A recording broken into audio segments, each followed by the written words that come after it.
നമ്മളിപ്പോൾ നിൽക്കുന്നത് ഗ്ലോബൽ മലയാളി സംഘടനയായ സൗണ്ട് ഓഫ് സിറ്റിസൺസിന്റെ ഓഫീസിന് തൊട്ട് അടുത്തുള്ള ചെറുന്നിയൂർ ഗവൺമെന്റ് ഹൈസ്കൂളിന്റെ മുന്നിലാണ്. തിരുവനന്തപുരം ജില്ലയിലുള്ള ഈ സ്കൂളിന്റെ ഫ്രണ്ട് വശം ഞങ്ങളൊന്ന് റെക്കോർഡ് ചെയ്യുകയാണ്. കഴിഞ്ഞ ഒരു വർഷക്കാലമായി ഇതിന്റെ ഫ്രണ്ടിൽ ഇതുപോലെ കെട്ടിടത്തിന്റെ അവശിഷ്ടങ്ങളും അതുപോലെ തന്നെ ചെടികളും ഒക്കെ പടർന്നു പിടിച്ചൊരു കാട് പോലെയാണ്.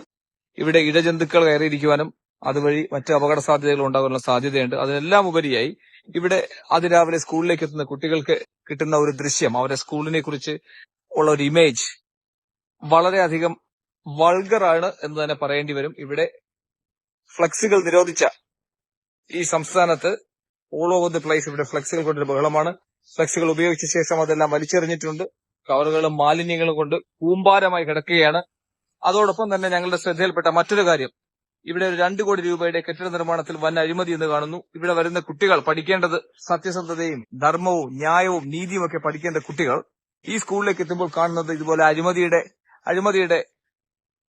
വൻ അഴിമതി നടന്ന കെട്ടിട നിർമ്മാണത്തിൽ വൻ അഴിമതി നടന്ന കഥകളും അതുപോലെ തന്നെ മറ്റ് അവശിഷ്ടങ്ങൾ കൂട്ടിയിട്ടിരിക്കുന്നതുമാണ്. ഇതിനൊരു പരിഹാരം കാണുന്നതിനായി 1 വർഷം മുന്നേ ഇവിടുത്തെ പഞ്ചായത്ത് അധികൃതർ ഞങ്ങൾ സൗണ്ട് ഓഫ് സിറ്റിസൺ ഇമെയിൽ അയച്ചിരുന്നു.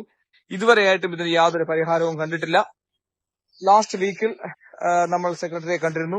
അഗൈൻ ഇന്ന് വീണ്ടും നമ്മുടെ സൗണ്ട് ഓഫ് സിറ്റിസന്റെ സെക്രട്ടറി പഞ്ചായത്ത് അധികൃതരുമായിട്ട് സംസാരിച്ചു. അദ്ദേഹത്തിന്റെ വാക്കുകളിലേക്ക് പോകുന്നു. സജു, എന്താണ് ഇന്ന് ഉണ്ടായത് പറയും? ഇന്ന് പഞ്ചായത്ത് അധികാരികളുമായിട്ട് ഞാൻ സംസാരിച്ചായിരുന്നു. അപ്പം ഈ കാണുന്ന വേസ്റ്റുകൾ ഇവിടെ ഇട്ടിരിക്കണമോ വേണ്ടയോ എന്ന് ചോദിച്ചപ്പോൾ അവർ പറഞ്ഞു ഉടൻ തന്നെ ഇവിടുത്തെ പഞ്ചായത്ത് മെമ്പറുമായി സംസാരിച്ച് ഇതിന് വേണ്ടുന്ന നടപടികൾ സ്വീകരിക്കാവുന്നതാണ്. അപ്പൊ അവർ പറയുന്നത് വെച്ചാൽ ഇത് ഹരിതകർമ്മസേനയുടെ വേസ്റ്റ് ബിന്നാണ്. വീടുകളിൽ നിന്ന് കളക്ട് ചെയ്യുന്ന വേസ്റ്റുകൾ ഇവിടെ നിശ്ചയിച്ചിരിക്കുന്നത്. പക്ഷെ ഇത് മോശമല്ല, ഇത് എല്ലായിടത്തും വേണ്ട ആവശ്യമായ സാധനം. സ്കൂളിന്റെ ഫ്രണ്ടിൽ വേണമോ എന്നുള്ളൊരു ചോദ്യം ഉണ്ടായിരുന്നു. അപ്പൊ അദ്ദേഹം പറയുന്നത് അത് അവിടെ സ്ഥാപിക്കുന്ന പ്രശ്നമില്ല എന്നാണ് അവിടെ നിന്ന് ഓഫീസിൽ നിന്ന് അറിയാൻ കഴിഞ്ഞത്. പക്ഷെ അത് എന്തുകൊണ്ടോ ഒരു സ്കൂളിന്റെ ഫ്രണ്ടിൽ ഇങ്ങനെ സാധനം വെച്ചിരിക്കുന്നത്, അതുപോലെ തന്നെ ഈ വേസ്റ്റുകൾ കാരണം പാറയും അതുപോലെ തന്നെ കെട്ടിട നിർമ്മാണത്തിന് ഉപയോഗിച്ചുള്ള മാലിന്യങ്ങൾ, ഇത് വളരെ വർഷങ്ങളായിട്ട് ഇവിടെ സൃഷ്ടിച്ചിരിക്കുന്നു. ഇതെല്ലാം കണ്ടുകൊണ്ടാണ് കുട്ടികളുടെ ആ സ്കൂൾ തന്നെ നമുക്ക് കാണുവാൻ സാധിക്കില്ല. സ്കൂളിന്റെ മുന്നിൽ കാടുകൾ നിറഞ്ഞു നിൽക്കുന്നതായിട്ട് തോന്നുന്നത്. ഇത്ര സംവിധാനത്തിലൂടെ പഠിച്ചു വന്ന കുട്ടികളുടെ മാനസികമായിട്ട് അവർക്കുണ്ടാകുന്ന വളർച്ച എത്രത്തോളം മികച്ചതായിരിക്കും എന്ന് നമുക്ക് ഊഹിക്കാവുന്നേ ഉള്ളൂ. അപ്പം വളരെ സുന്ദരമായ ഒരു അന്തരീക്ഷമാണ് കുട്ടികൾ പഠിക്കുവാൻ ഉപയോഗിക്കുന്ന സ്ഥലങ്ങൾ വേണ്ടത്. അപ്പോൾ മാത്രമേ അവരുടെ മെന്റലിയും അതുപോലെ ഫിസിക്കലും അവരുടെ ഹെൽത്ത് വളരെ ഇംപ്രൂവ് ആകാൻ സാധിക്കത്തുള്ളൂ. അപ്പൊ അത് വേണ്ടത് നമ്മുടെ സമൂഹത്തിന്റെ ഒരു ആവശ്യമാണ്.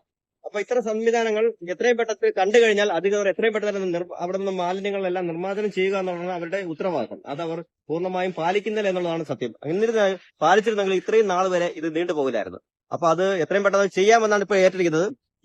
ഈ ഓണത്തിന് മുമ്പ് തന്നെ അത് ചെയ്യാമെന്നാണ് പറയുന്നത്. ഈ 2023 ഓഗസ്റ്റ് 28 ഓണമല്ല, അതിന് മുമ്പ് അവർ മാറ്റുകയാണെങ്കിൽ അവർ പറഞ്ഞ വാക്കുകൾ പാലിക്കുന്നു. അതുപോലെ തന്നെ സമൂഹത്തോടുള്ള പ്രതിബദ്ധത ഒരു സർക്കാർ ഓഫീസ് ചെയ്യേണ്ട കടമ പൂർണ്ണമായും ചെയ്യുന്നു എന്ന് നമുക്ക് വിശ്വസിക്കാം. അതൊരു മാതൃകയായി തീരട്ടെ. അതിലൂടെ നമുക്ക് സമൂഹത്തിൽ മറ്റുള്ളവർക്കൊക്കെ കാണിച്ചു കൊടുക്കാം നമ്മൾ സമയബന്ധിതമായി തന്നെ പ്രവർത്തികൾ ചെയ്യുന്നുണ്ടെന്ന് മറ്റുള്ളവരെ അറിയിക്കുവാൻ കഴിയും. അതോടൊപ്പം തന്നെ ഒരു മാതൃക വില്ലേജായി ഇതിനെ പ്രഖ്യാപിക്കാൻ നമുക്ക് സാധിക്കും. അല്ല, അത് മാത്രമല്ല, ഇതിന്റെ ഇത്ര അധികം മാലിന്യങ്ങൾ കുന്നുകൂട്ടി കിടക്കുന്ന ഈ ഒരു സ്കൂളിന്റെ ഫ്രണ്ടേജില് പിന്നെ അധികൃതർക്ക് മാത്രമല്ല സ്കൂളിലെ വിദ്യാർത്ഥികൾക്കും അധ്യാപകർക്കും ഒക്കെ തന്നെ പങ്കുണ്ട്. നമ്മൾ സേവനവാരം അതുപോലുള്ള കാര്യങ്ങൾ വളരെ പണ്ട് മുതലേ ആചരിക്കുന്ന ചില കാര്യങ്ങളുണ്ട്. ആ സമയത്തൊക്കെ ഇത്തരം ഈ സ്കൂളിന്റെ ഫ്രണ്ടൊക്കെ ക്ലീൻ ചെയ്യുന്ന പരിപാടി ഉണ്ട്. എന്തുകൊണ്ടാണ് അത് ഈ സ്കൂളിന്റെ ഫ്രണ്ടിൽ സംഭവിക്കുന്നില്ല എന്നൊരു വലിയ ചോദ്യചിഹ്നമാണ്.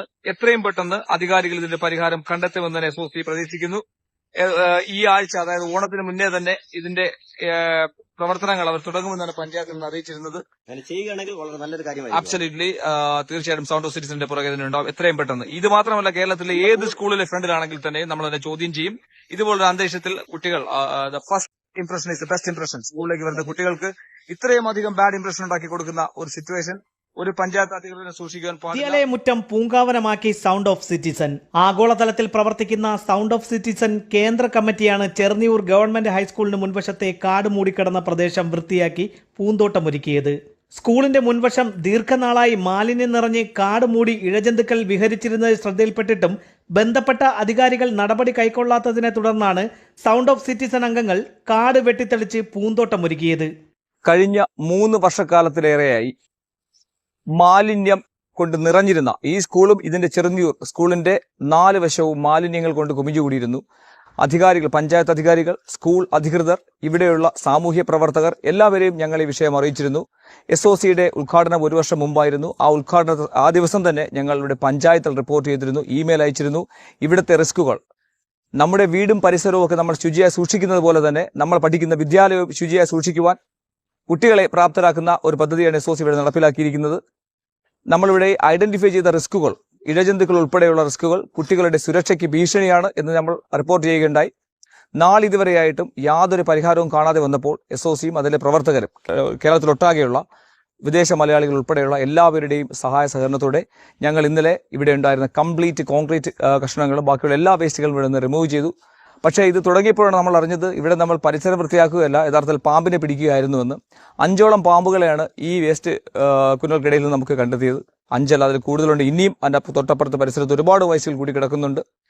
ഞങ്ങൾക്ക് പറയാനുള്ളത്, ഒരുപാട് വികസനത്തെക്കുറിച്ചും മറ്റു കാര്യങ്ങളെക്കുറിച്ചും ഒക്കെ നമ്മൾ പ്രകസനത്തോടുകൂടി പറയുമ്പോൾ നമ്മുടെ കുട്ടികളുടെ സുരക്ഷ, വിദ്യാലയങ്ങളുടെ ശുചിത്വം, ഇതൊക്കെ തന്നെ വളരെ പ്രയോറിറ്റി കൊടുക്കേണ്ടുന്ന ഒരു കാലഘട്ടത്തിലൂടെ നമ്മൾ കടന്നുപോയിക്കൊണ്ടിരിക്കുന്നത്.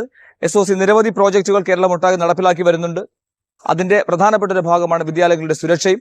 അതുപോലെ തന്നെ ഇതുപോലെ നിങ്ങൾക്ക് തന്നെ ഇവിടെ കാണാൻ പറ്റും ഒരുപാട് പ്ലാന്റുകളൊക്കെ നമ്മളിവിടെ ചെയ്തിട്ടുണ്ട്. ഞങ്ങളുടെ പ്രധാന ലക്ഷ്യങ്ങളിൽ ഒന്ന് എന്ന് പറയുന്നത് കുട്ടികളെ കൂടി പ്രാപ്തരാക്കുക. നമ്മുടെ ലഹരി എന്ന് പറയുന്നത് ഇതുപോലുള്ള ചെടികളെ പരിപാലിക്കുകയും അതിൽ നിന്ന് വരുന്ന പൂക്കളും കായ്കളും ഒക്കെ കണ്ട് സന്തോഷിക്കുകയും കുട്ടികളെ കെയറിംഗ് മെന്റാലിറ്റി മാക്സിമം അവർ ഉണ്ടാക്കിയെടുക്കുക. അതിനുവേണ്ടി ഈ നാട്ടുകാരുടെയും ഇവിടുത്തെ അധ്യാപകരുടെയും ഇവിടെയുള്ള സകല സാമൂഹ്യ പ്രവർത്തകരുടെയും അറ്റൻഷനാണ് നമ്മൾ ഇതിലേക്ക് ഇൻവൈറ്റ് ചെയ്യുന്നത്. ഇത് ചെറിയൊരു തുടക്കം മാത്രമാണ്. ഇവിടെ ചെറുന്നിയൂർ സ്കൂളിൽ മാത്രമായിട്ട് ഒതുക്കി നിർത്തുവാനല്ല SOC പരിപാടി തുടങ്ങിയത്. കേരളത്തിലെ മുഴുവൻ വിദ്യാലയങ്ങളെയും ഫോക്കസ് ചെയ്തുകൊണ്ട് ഞങ്ങളുടെ സജീവ പ്രവർത്തകർ അവിടുത്തെ സുരക്ഷയും ലഹരി ഭീഷണിക്കെതിരെയുള്ള പ്രവർത്തനങ്ങൾ ഉൾപ്പെടെ വളരെ ശക്തമായ പ്രവർത്തനങ്ങളുമായി ഞങ്ങൾ മുന്നോട്ട് പോവുക തന്നെ ചെയ്യും. ഇവിടെ വന്ന് ഇത്തരം ഒരു സൽപ്രവൃത്തി റെക്കോർഡ് ചെയ്യുവാനും ഞങ്ങളെ ഇന്റർവ്യൂ ചെയ്യുവാനും നിങ്ങൾ കാണിച്ച സന്മനസ്സിന് ആദ്യമേ നന്ദി പറയുന്നു. കൊള്ളയും കൊലപാതകങ്ങളും ലഹരിയും ഉൾപ്പെടെയുള്ള വിഷയങ്ങളാണ് കൂടുതൽ മാധ്യമപ്രവർത്തകർ ശ്രദ്ധ കേന്ദ്രീകരിക്കുന്നത്. നന്മയുള്ള ഇത്തരം പ്രവർത്തനങ്ങളെ കൂടി റെക്കോർഡ് ചെയ്യുകയും അത് മാക്സിമം ആൾക്കാരിലേക്ക് എത്തിക്കുകയും അവരെ കൂടി എൻകറേജ് ചെയ്യിപ്പിക്കാൻ നിങ്ങളെപ്പോലുള്ള മാധ്യമപ്രവർത്തകർക്ക് സാധിക്കട്ടെ എന്നുകൂടി ടീം SOC ആശംസിക്കുന്നു. Thank you so much. ജാതിമത രാഷ്ട്രീയ ചിന്തകൾക്കതീതമായി മാനവികതയും മാനവിക മൂല്യങ്ങളും സമൂഹത്തിന്റെ പൊതുനന്മയ്ക്കും പ്രാധാന്യം നൽകിയുള്ള സൗണ്ട് ഓഫ് സിറ്റിസന്റെ പ്രവർത്തനം കൂടുതൽ ജനങ്ങളിലേക്ക് എത്തിച്ച് നല്ലൊരു പൊതുസമൂഹം സൃഷ്ടിക്കുകയെന്നതാണ് സംഘടനയുടെ ലക്ഷ്യമെന്നും സംഘാടകർ അറിയിച്ചു. സൗണ്ട് ഓഫ് സിറ്റിസൺ നാളിതുവരെയുള്ള പ്രവർത്തനങ്ങളെല്ലാം തന്നെ സമൂഹത്തിലെ നല്ല ചെറുപ്പക്കാരെ അല്ലെങ്കിൽ നല്ല വ്യക്തിത്വങ്ങളെ വളർത്തിയെടുക്കുക എന്നുള്ളതായിരുന്നു. അതിന്റെ ഭാഗമായിട്ടാണ് ഇത്തരത്തിലുള്ള പ്രവർത്തനങ്ങളെല്ലാം നമ്മൾ ചെയ്തു വരുന്നത്. ഈ സ്കൂളുകളുടെ കോമ്പൗണ്ടുകൾ നമ്മൾ നോക്കുമ്പോൾ വളരെ വൃത്തിയായി കിടന്നു കഴിഞ്ഞാൽ ആ കുട്ടികൾക്കുണ്ടാകുന്ന മാനസികമായിട്ടുള്ള ആരോഗ്യം അത് വളരെ പ്രാധാന്യമാണ്. അവരെ ഇത്തരത്തിലുള്ള നല്ല നല്ല പ്രവർത്തനങ്ങൾ ചെയ്യുമ്പോൾ അതിലൂടെ അവരുടെ ആ മാനസികാരോഗ്യത്തിന് പുറമെ അവർ നല്ലൊരു കൾച്ചർ വളർത്തിയെടുക്കുകയും ചെയ്യും. അവരുടെ സമീപത്തുള്ള വസ്തുക്കളെല്ലാം അവർ സൂക്ഷിക്കാനും അതുപോലെ തന്നെ അവരുടെ വീടുകൾ പോലും ഇതുപോലെ സംരക്ഷിക്കാനും ഇതുപോലുള്ള സുന്ദരമായൊരു മേഖലയാക്കി മാറ്റുവാനും അവർക്ക് സാധിക്കും. ഈ ലഹരിയും അല്ലെങ്കിൽ മയക്കുമരുന്ന് അതുപോലുള്ള മറ്റു വസ്തുക്കൾ ഉപയോഗിക്കുന്ന സ്ഥാനത്ത് അവർക്ക് ഇത്തരത്തിലുള്ള നല്ല നല്ല കാര്യങ്ങൾ ചെയ്യുവാൻ നമുക്ക് പ്രചോദനമാകുവാൻ സൗണ്ട് ഓഫ് സിറ്റിസന് കഴിഞ്ഞിട്ടുണ്ടെന്നുണ്ടെങ്കിൽ അത് ഈ സമൂഹത്തിന്റെ നല്ലൊരു വളർച്ചയ്ക്ക് കാരണമായി തീരുകയാണ് ചെയ്യുന്നത്. അതിനുവേണ്ടി നമുക്ക് ഓരോ വ്യക്തികളെയും നമുക്ക് ഇത്തരത്തിലുള്ള കാര്യങ്ങൾ ചെയ്യുവാൻ പ്രയത്നമാക്കുവാൻ സൗണ്ട് ഓഫ് സിറ്റിസൺ തുടക്കം മുതലാണ് ചെയ്തിരുന്നു. തുടക്കം മുതലേ നമ്മുടെ ബോധവൽക്കരണ പ്രവർത്തനങ്ങളെല്ലാം തന്നെ സമൂഹത്തിലെ നല്ല വ്യക്തിത്വങ്ങളെ വാർത്തെടുക്കുക എന്നുള്ള ഒറ്റ ലക്ഷ്യത്തിലൂടെ ചെയ്യുന്നത്. ആ ഒരു ലക്ഷ്യം ഇനിയും പൂർത്തീകരിക്കണമെങ്കിൽ ഒരുപാട് ചെറുപ്പക്കാരും അതുപോലെ തന്നെ മുതിർന്നവരും എല്ലാം തന്നെ കുട്ടികളെയെല്ലാം ഇതിലേക്ക് മുന്നോട്ട് കൊണ്ടുവരാൻ ചെയ്യണം. ഇത്തരമുള്ള പ്രവർത്തനങ്ങൾ കണ്ട് അത് പ്രചോദനമാവുകയും മാധ്യമങ്ങളിലൂടെ ഇതെല്ലാം സമൂഹത്തിൽ എത്തിക്കുന്നതിലൂടെ ഒരുപാട് നല്ല പ്രവർത്തനങ്ങൾ ചെയ്യാൻ ഒരുപാട് ചെറുപ്പക്കാരെ പ്രാപ്തരാക്കുകയും ചെയ്യുക നമുക്ക് സാധിക്കട്ടെ എന്ന്